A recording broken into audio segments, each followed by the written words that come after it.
Sir నమస్కారం sir. నమస్తే. Sir రిలీజ్‌కు ముందే 'గేమ్ చేంజర్' మూవీ 'పుష్ప 2'కి సంబంధించిన ఒక రికార్డ్‌ని బ్రేక్ చేసింది సార్. అంటే ట్రైలర్ హైయెస్ట్ వ్యూస్ సాధించింది. 'పుష్ప 2' రికార్డ్‌ని బ్రేక్ చేసేసింది. మరి ఇప్పుడు ఈ సినిమా కలెక్షన్స్ కూడా బ్రేక్ చేసే ఛాన్సెస్ ఏమన్నా ఉన్నాయా అనే చర్చ కూడా అభిమానుల్లో మరి స్టార్ట్ అయిపోయింది సార్. మరి దీన్ని అంటే ఒక హీరో ఫ్యాన్స్‌గా వాళ్ళు సెలబ్రేట్ చేసుకుంటూ ఉంటారు. అంటే మా హీరో ఎక్కువ వ్యూస్ సాధించాడని చెప్పేసి. మీరు ఏ విధంగా చూస్తారు సార్ దీన్ని? అంటే 180 చెప్తున్నారు వాళ్ళు. 180 మిలియన్ల వ్యూస్ వచ్చినాయి. హ్మ్. కాబట్టి రికార్డు కొట్టేసాం మేము అని. ఇది మొదలు, ఇది అంతం కాదు, ఇది ఆరంభం అన్న టైప్‌లో మాట్లాడుతున్నారు గానీ, హ్మ్.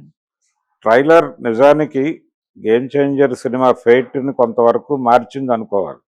ఓకే. ట్రైలర్ రిలీజ్ అయిన తర్వాత జనాల్లో ఒక క్యూరియాసిటీ ఉంది. నిజానికి 'పుష్ప' కంటే కూడా దీనికి క్యూరియాసిటీ లెవెల్స్ ఎక్కువ. 'పుష్పకి' జనరల్ ఎక్స్‌పెక్టేషన్స్ ఉన్నాయి సినిమా మీద. ఇక్కడ ఈ సినిమాకొచ్చేసరికి 'శంకర్' తాలూకా షాడో ఉండటం వల్ల కొన్ని భయాలున్నాయి జనాలకి. ఈ భయాలకి తోడు ఈయన క్యారెక్టరైజేషన్ ఎలా ఉండబోతోంది అనేది ఒక సందేహం ఉంది. 'శంకర్' మేకింగ్‌కి సంబంధించి, అలాగే 'రామ్ చరణ్' క్యారెక్టర్స్ సెంటిమెంట్ మీద. సెంటిమెంట్ అంటే ఇన్ ది సెన్స్ ఆయన అన్నదమ్ముల, తండ్రి, కొడుకుల, ఇలా రకరకాల చర్చలు జరిగినాయి. ఇప్పుడు ఫైనల్‌గా 4 క్యారెక్టర్‌లో 4 వేరియేషన్స్‌లో కనిపించబోతున్నారు అనేది తేల్చి చెప్పారు. హ్మ్.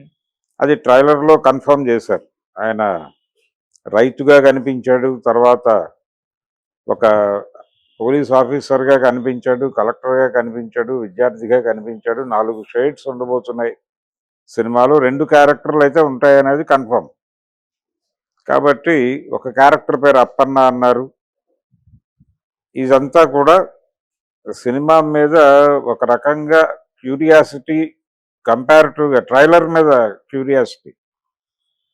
'పుష్ప' కంటే కూడా 'గేమ్ చేంజర్' మీద ఎక్కువ ఉండటం అనేది ఈ వ్యూస్‌కి కారణం. ఈ 180 మిలియన్ వ్యూస్‌కి అదే కారణం.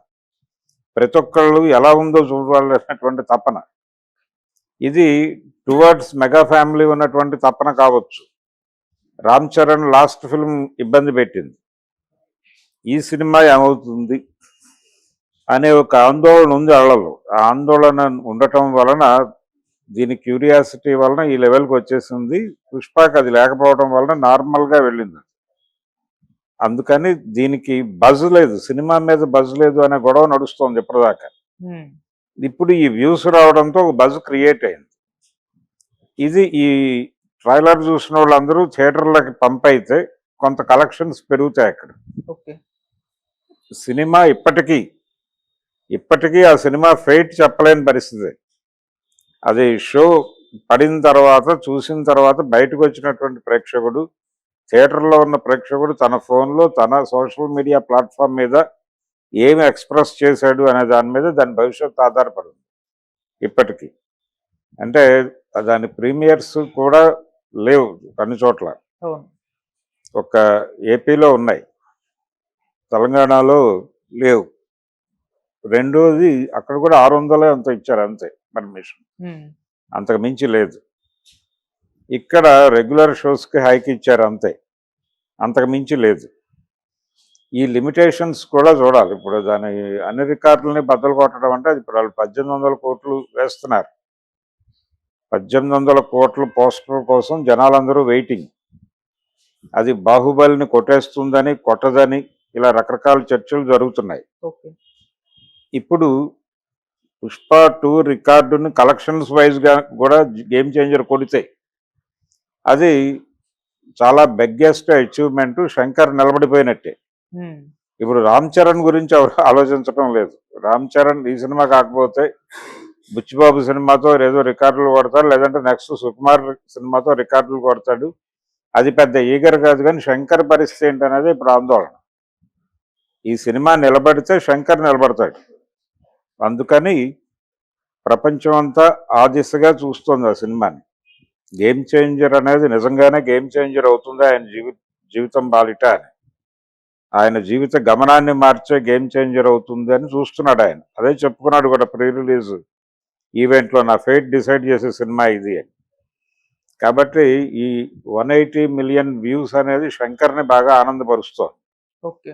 ఆనందపరుస్తోంది. ఇప్పుడు అది అంటే కలెక్షన్స్ థియేటర్కి మార్నింగ్ షో ఓపెనింగ్స్ డెఫినెట్గా బాగుంటాయి. అక్కడి నుంచి ఒక పాజిటివ్ టాక్ గనుక బయటకు ఎక్స్ప్రెస్ అయితే ఆ సినిమా డెఫినెట్గా ఈ లెవెల్కి వెళ్ళే అవకాశాలు తక్కువే ఉన్నాయి. ఇప్పుడు 18 దాకా వెడుతుందని నేనైతే అనుకోవడం లేదు, కానీ 1000 crore క్లబ్లో అయితే చేరుతుంది. 1000 crore క్లబ్లో చేరటానికి తగినటువంటి పొటెన్షియాలిటీ కనిపించింది ట్రైలర్లో. నిజంగా ట్రైలర్లో చూపించినంత ఎఫెక్టివ్గా సినిమా ఎగ్జిక్యూట్ అయితే 1000 crore క్లబ్ ఒకటే ఖాయమవుతుంది తప్ప పుష్ప రికార్డులు బద్దలు కొట్టుట అనేది అయితే అంత ఈజీ టాస్క్ ఏం కాదు. రామ్ చరణ్ దానికోసం వెయిట్ చేయాల్సే ఉంటుంది. మేబీ అది సుకుమార్ లేదు అంటే బుచ్చిబాబు సినిమా కంటే కూడా సుకుమార్ సినిమా మీద హోప్స్ ఉన్నాయి వాళ్ళకి. ఓకే, సుకుమార్ మళ్ళీ ఏదో మిరకిల్ చేస్తాడు రంగస్థలం లెవెల్లో అని. అది గనక జరిగితే అంటే ఒక ప్రాపర్ క్యారెక్టర్లో ఆయన్ని హిందీ మార్కెట్ కనెక్ట్ చేస్తే వెళ్ళిపోతుంది సినిమా. ఈ సినిమాలో కూడా అవకాశం ఉంది. దీనిలో కూడా అర్బన్ జీవితం ఉంది, యాక్షన్ ఎలిమెంట్స్ ఉన్నాయి, దీంతో పాటు కొంత పొలిటికల్ కంటెంట్ కూడా ఉంది. కాబట్టి ఇది కూడా కనెక్ట్ అవడానికి అవకాశాలు ఉన్నాయి. కానీ శంకర్ మీద అనుమానంతో చెప్తున్న మాట, ట్రైలర్ యాజ్ ఇట్ ఈజ్ గా ఎగ్జిక్యూట్ అవుతుందా, సినిమా కూడా ఇదే ఇంట్రెస్టింగ్ గా ఉంటుందా అనేది ఒక ప్రశ్న. ఉంటుంది అనే భరోసా కల్పిస్తున్నాడు ఆయన. అది మార్నింగ్ షో పడితే తప్ప నెక్స్ట్ ప్రశ్నకు సమాధానం చెప్పలేం. కానీ 1000 కోట్ల క్లబ్ లో చేరటం వరకు ఖాయం. ఈ ట్రైలర్ ఇచ్చిన భరోసా అక్కడ వరకు ఉంది. సినిమా గనక ట్రైలర్ ని మించి ఎగ్జిక్యూట్ చేసుంటే అది డెఫినెట్ గా పుష్పకి ఇబ్బంది. కంపారిటివ్ గా అల్లు అర్జున్ తో పోలిస్తే రామ్ చరణ్ కి హిందీ మార్కెట్ లో కొంచెం బెటర్ గానే ఉంది పరిస్థితి. దాని మీద వర్కౌట్ చేసుకుని వెళ్ళిపోతారు. Okay sir, thank you so much sir. Thank you.